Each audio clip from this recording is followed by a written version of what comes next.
Hello friends, welcome back to my channel. Textile के हम question देख रहे थे, इंपॉर्टेंट क्वेश्चन। आज हम उसी के आगे और कुछ इंपॉर्टेंट क्वेश्चंस लेकर के आए हैं और आज हम उन्हें भी देखेंगे। फास्ट रिवीजन हम लोग कर रहे हैं, तो चलिए स्टार्ट करते हैं विदाउट टाइम वेस्टिंग। आज के क्वेश्चन, पहला क्वेश्चन, निम्न में से प्राकृतिक तंतु है। वीडियो क्वालिटी के लिए आप 3 डॉट्स पे क्लिक करके वीडियो 360 पे सेट कर लें तो आपको वीडियो एकदम क्लियर दिखाई देगा। तो पहला क्वेश्चन, निम्न में से प्राकृतिक तंतु है। Hemp, rayon, dacron, nylon. तो जो आंसर है सही है वो है ए। प्राकृतिक तंतु कौन सा है इनमें से? हेम्प। नेक्स्ट क्वेश्चन, वनस्पति तंतु की रचना का मुख्य भाग है, क्या है? Protein, oxygen, cellulose, vitamin. तो दो में क्वेश्चन 2 में जो सही आंसर है वो है सी, सेल्यूलोज। वनस्पति तंतु की रचना का मुख्य भाग क्या है? सेल्यूलोज। नेक्स्ट क्वेश्चन, रेशम की प्राप्ति कीड़े के किस भाग से होती है? अंडा, कोकून, प्यूपा, लार्वा। तो तीसरे में जो सही आंसर है वो है बी, कोकून।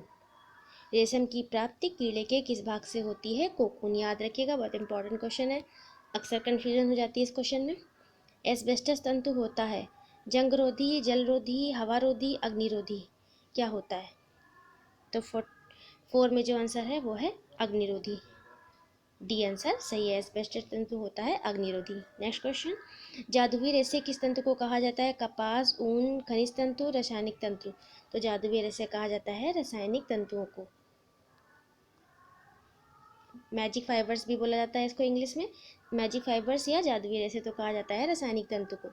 स्क्रीन रोक करके आप अपने क्वेश्चंस का आंसर देखिए, लगाइए, चेक करिए। अब आप लोग बिल्कुल, आप लोगों का प्रिपेयर हो गया होगा जो भी आपको पढ़ना था, तो उसको स्क्रीन रोक के चेक करिए आपके कितने सही हो रहे हैं, कितने नहीं सही हो रहे हैं, और देखिए आप कितने क्वेश्चन अटेम्प्ट कर पा रहे हैं आप। और उसके बाद आप इसकी स्क्रीनशॉट ले लीजिए। अगर आपको नोट्स लिखने में टाइम लग रहा हो तो आप स्क्रीनशॉट ले लीजिए क्वेश्चन नोट डाउन करने के लिए। कपास की खेती के लिए 6 क्वेश्चन, कपास की खेती के लिए सबसे अच्छी मिट्टी कौन सी होती है?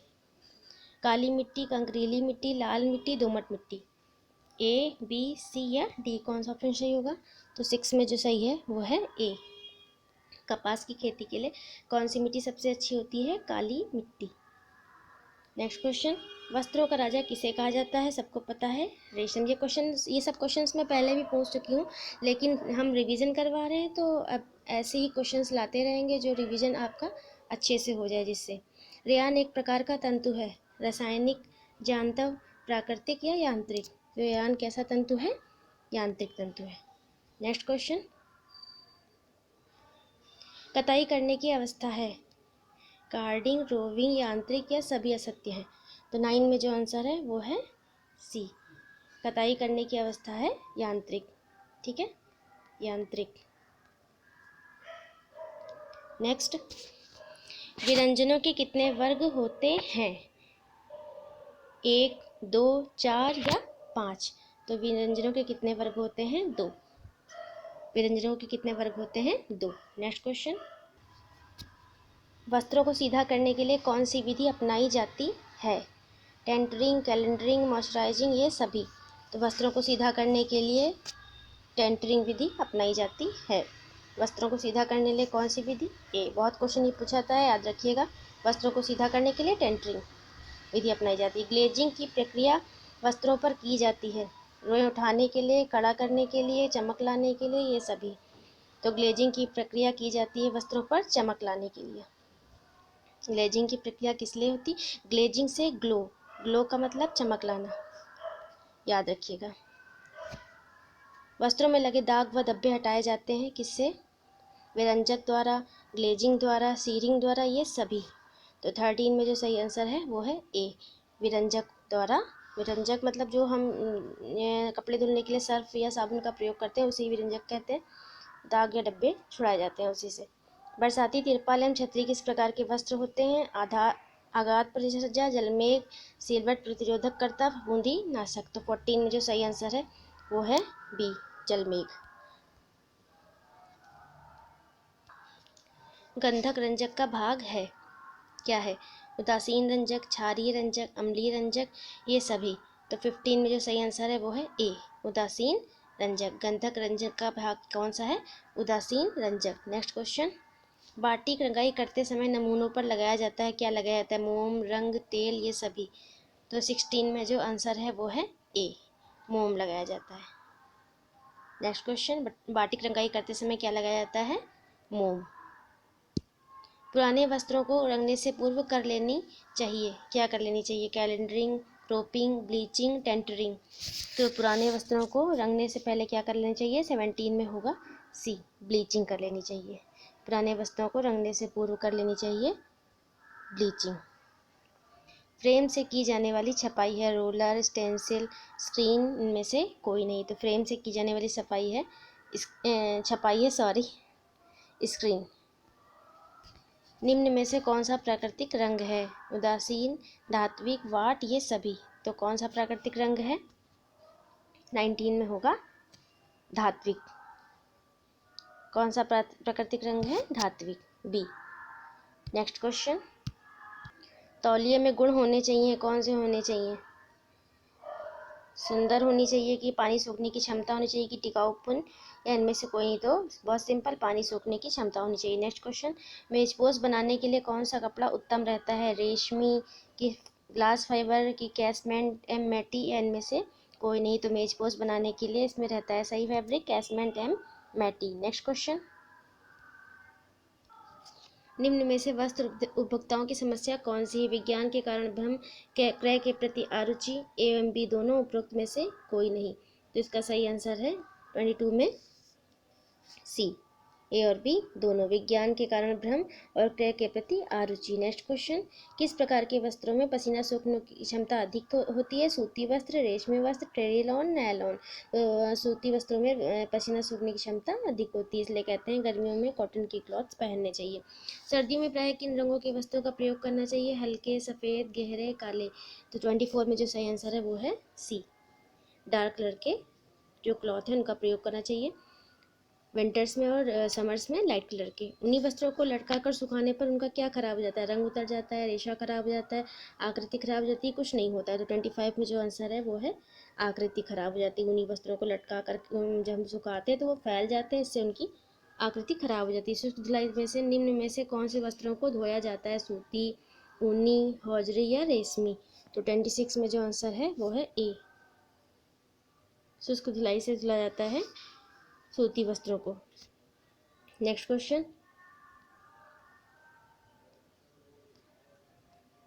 अधिक गर्म इस्त्री का प्रयोग किस प्रकार के वस्तुओं पर करना चाहिए? 27 में होगा आंसर ए, सूती की, रेशमी की, नायलॉन की, ऊनी। तो अधिक गर्म इस्त्री का प्रयोग करना चाहिए सूती वस्त्रों पर। नेक्स्ट क्वेश्चन, घरों की सजावट से क्या तात्पर्य? घर में फूलदान, तस्वीरें तथा खिलौने आदि का होना, घर में कीमती सजावटी सामान का होना, कमरों में उपयुक्त सामान की कलापूर्ण व्यवस्था होना, कालीन तथा पर्दे का अधिक प्रयोग होना। तो 28 में सही आंसर है सी, कमरों में उपयुक्त सामान की कलापूर्ण व्यवस्था होना। नेक्स्ट क्वेश्चन, पीतल की फूलदान की सफाई किसके द्वारा की जाती है? चूना से, ब्रासों से, रेत से, साबुन से।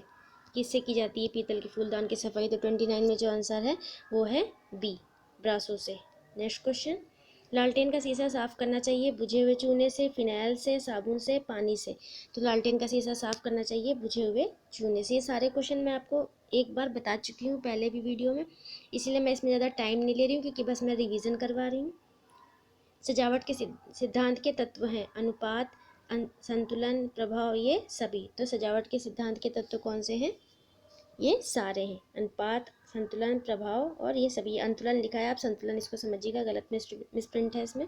कपड़े पर प्रेस किस तरफ करनी चाहिए? सीधी, उल्टी, दोनों तरफ, या दोनों में से कोई नहीं। तो 32 में जो आंसर है वो है कपड़ों पर प्रेस किस तरफ करनी चाहिए? उल्टी। नेक्स्ट क्वेश्चन, सामान्यतः कलफ किन वस्त्रों पर लगाया जाता है? रेशमी, सूती, ऊनी, रेयॉन। तो सामान्यतः जो कलफ लगाया जाता है वो सूती वस्त्रों पर लगाया जाता है। नेक्स्ट क्वेश्चन, सिरके का प्रयोग करने से वस्त्रों में क्या आ जाती है? चमक आ जाती है।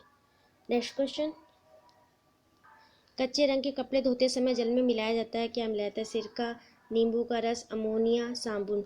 तो 35 में जो आंसर है वो है सी, अमोनिया मिलाया जाता है कच्चे रंग के कपड़ों को धोते समय जल में मिलाया जाता है अमोनिया।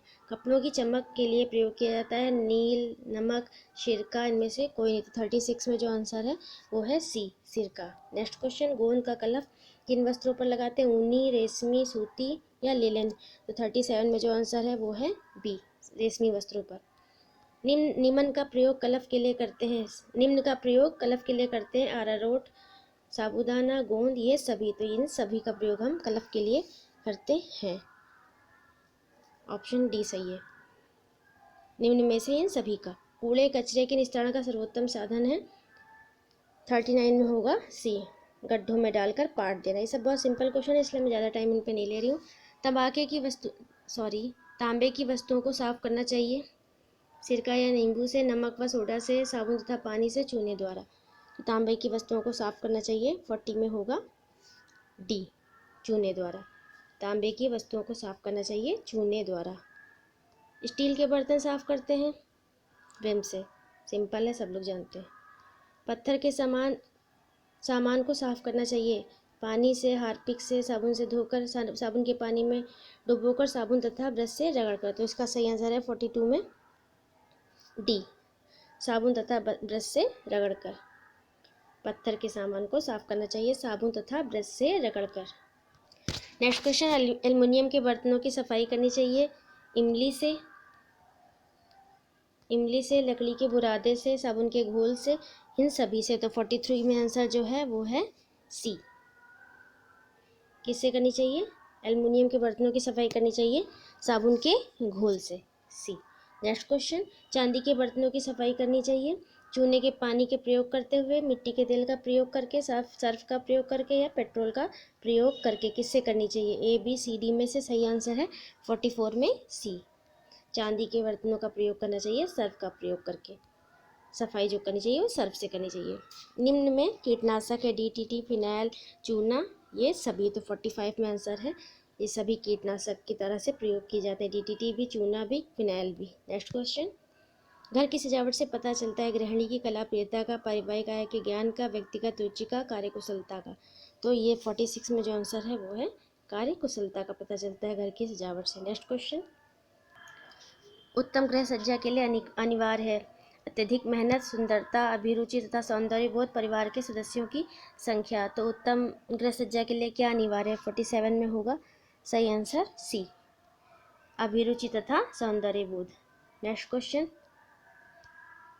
रसोई घर की सज्जा एवं व्यवस्था में सर्वाधिक महत्व दिया जाता है किसका, फर्नीचर का, सफाई का, ईंधनों एवं बर्तनों का, या पर्दों का। तो 48 में होगा सही आंसर सफाई का। रसोई घर में सबसे महत्वपूर्ण क्या है, सफाई। पाश्चात्य शैली के भोजन के कमरे में आवश्यक है कि आसन तथा चौकियाँ, मेज तथा कुर्सियाँ, दरी, पटरे। तो इसका सही आंसर है 49 में बी, मेज तथा कुर्सियाँ। नेक्स्ट क्वेश्चन, फर्नीचर की दरारों को भरने के लिए प्रयोग किया जाता है पुटीन तथा मोम का, लकड़ी के बुरादे का, फेविकॉल का, लाख का। तो 50 में जो सही आंसर है वो है ए, पुटीन तथा मोम का। कपास के बने वस्त्र कितने डिग्री फ़ारेनहाइट तापमान पर प्रेस किए जाते हैं, 100 से 200, 300 से 320, 200 से 220, 400 से 420। तो 51 में सही आंसर है बी, 300 से 320। नेक्स्ट क्वेश्चन, याद रखिएगा कपास के बने वस्त्र कितने डिग्री फ़ारेनहाइट तापमान पर प्रेस किए जाते हैं, 300 से 320, डी। नेक्स्ट क्वेश्चन, अंदरूनी या अंतरंग वस्त्र तैयार किए जाते हैं निटिंग विधि द्वारा, फेल्टिंग, बुनाई विधि द्वारा, इनमें से कोई नहीं। तो 52 में जो सही आंसर है वो है निटिंग विधि द्वारा। अंदरूनी या अंतरंग वस्त्र जिसे हम अंडरगारमेंट बोलते हैं वो किस विधि द्वारा तैयार किए जाते हैं, निटिंग विधि द्वारा। नारंगी रंग निम्न में से क्या दर्शाता है, कर्मठता, उत्साह, आशा, हिम्मत, बीमारी, महामारी, या इनमें से कोई नहीं। तो इसका सही आंसर है 53 में बी, उत्साह, आशा, हिम्मत। नारंगी रंग दर्शाता है उत्साह, आशा, हिम्मत। नेक्स्ट क्वेश्चन, फ्लीज ऊन निम्न में से किससे निकाला जाता है, लामा से, जीवित भेड़ से, मृत भेड़ से, या ऊंट से। तो फ्लीज ऊन निम्न में से किससे निकाला जाता है, 54 में जो आंसर है वो है बी, जीवित भेड़ से। नेक्स्ट क्वेश्चन, भारी वस्त्रों की धुलाई निम्न में से किस विधि के द्वारा की जाती है? इसके अभी पहले मैंने बताया, इसके पहले क्वेश्चन था चूषण विधि के द्वारा। ठीक है। नेक्स्ट क्वेश्चन, वसा को अधिक समय पर गर्म करने से निम्न में से कौन सा हानिकारक पदार्थ बनता है? एक्रिलीन, माल्टोज, ग्लूकोज या फ्रक्टोज। तो 56 में जो आंसर है वो है एक्रिलीन। वसा को अधिक देर तक गर्म करने पर क्या बन जाता है? एक्रिलीन। नेक्स्ट क्वेश्चन, पर्दे का रंग किन बातों पर निर्भर करता है? रंग, योजना व आकार, संपूर्ण सज्जा, प्रकाश की स्थिति व मौसम या दिखावटी। तो 57 में जो सही आंसर है वो है ए।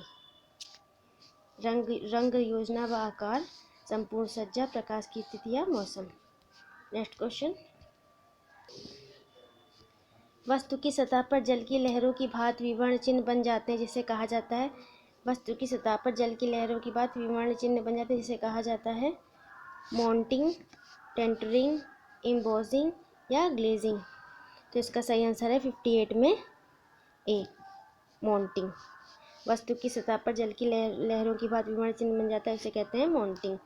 नीला रंग निम्न में से किसका प्रतीक है? बड़प्पन व शिष्टाचारिता का, अहंकार का, सामूहिक प्रयास का या उत्तरदायित्व का। तो 59 में सही आंसर है बड़प्पन व शिष्टाचारिता का। नारंगी रंग किसका प्रतीक मैंने बताया था अभी पिछले क्वेश्चन में?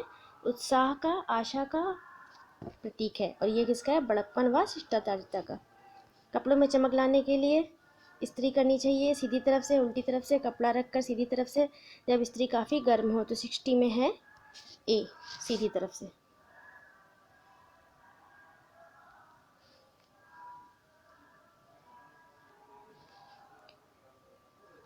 वैसे जनरली इसके पहले जो आया था, जनरली इस्त्री करनी चाहिए वस्त्रों में उल्टी तरफ से, लेकिन चमक लाने के लिए लास्ट में जब करनी चाहिए तो सीधी तरफ से। अधिक मात्रा में कैफीन के सेवन से शरीर पर क्या प्रभाव पड़ता है? सुस्ती व थकान दूर होती है, भूख ज़्यादा लगती है, भूख कम लगती है, नींद जल्दी आ जाती है। तो 61 में सही आंसर है भूख कम लगती है। अधिक मात्रा में कैफीन के सेवन से शरीर पर प्रभाव पड़ता है, भूख कम लगने लगती है। नेक्स्ट क्वेश्चन, निम्नलिखित में से क्या रक्तचाप की मात्रा को बढ़ाता है? कॉफ़ी का सेवन, शराब का सेवन, बासी भोजन का सेवन या इनमें से कोई नहीं? तो रक्तचाप की मात्रा को बढ़ाता है अधिक कॉफ़ी का सेवन। बहुत अधिक मात्रा में जब हम कॉफ़ी का सेवन करता है कोई, तो उसे ब्लड प्रेशर हाई होने की दिक्कत होने लगती है, या जिसको ब्लड प्रेशर की प्रॉब्लम हो उसे कॉफ़ी का सेवन नहीं करना चाहिए या बहुत ही कम करना चाहिए। हाई ब्लड प्रेशर वालों के लिए है। रक्तचाप रासायनिक कताई के संदर्भ में सही है? शुष्क कताई, गीली कताई, ठोस कताई, पिघली कताई। तो इसका सही आंसर है 63 में ए। ऑप्शन इसके सही है 1, 2 और 4, यानी कि 1 शुष्क कताई, गीली कताई या और पिघली कताई। नेक्स्ट क्वेश्चन, वस्त्रों के विशेष गुण प्रभावित होते हैं किससे? रेशा, धागा, बनावट, परिसज्जा। क्या ऑप्शन सही होगा इसका? ही तो 64 में जो सही ऑप्शन होगा वो है ए। 1, 2, 3 या 4 वस्तुओं के विशेष गुण प्रभावित होते हैं। इन सभी से, रेशे से भी, धागा से भी, बनावट से भी, परिसज्जा से भी, वस्त्र के विशेष गुण इन सभी से प्रभावित होते हैं। 65 लास्ट क्वेश्चन, इस वीडियो का परिधान या वस्त्र का महत्व किस तथ्य से परिलक्षित होता है? व्यक्ति की सामाजिक स्थिति व संपदा को प्रदर्शित करने तथा अभिनिर्धारण करने में सहायक है, या शरीर की रक्षा करता है, इसका प्रयोग सजावट व सज्जा में होता है, आर्थिक महत्व का पता चलता है। तो क्या है सही ऑप्शन इसका? 65 में सही आंसर है ए, 2 और 3। शरीर की रक्षा करता है और इसका प्रयोग सजावट व सज्जा में होता है। तो टोटल 65 क्वेश्चन हो गए, और अच्छे से आप लोग सब लिख लीजिए अगर लिखना हो आपको, या स्क्रीनशॉट ले लिए, जैसे आपको सही लगे। आपको अगर खाली चेक करना है कि आपको कितने सही हुए, तो आप उसको वीडियो रोक के चेक करिए और देखिए आपके कितने सही हो रहे हैं, कैसी तैयारी चल रही है। तो ऐसे रिवीजन करते रहिए फटाफट। Thank you so much.